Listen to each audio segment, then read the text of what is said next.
আসসালামু আলাইকুম রহমতুল্লাহ। কেমন আছেন সবাই? আশা করি সকলে ভালো আছেন।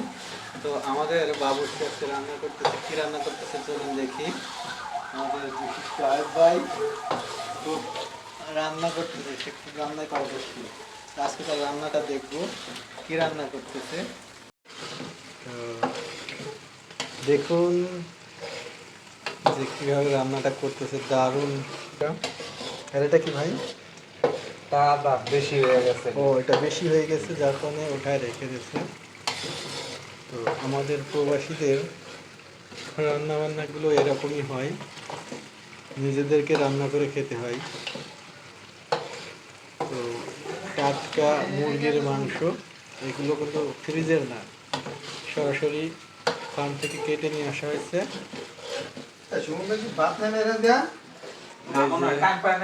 গোসল কইরা জোর দিছে, গোসল করছিল না, আত্মক দিছে, তাও কইতে পারি না। অনেক সকালে অনেক সকালে কথা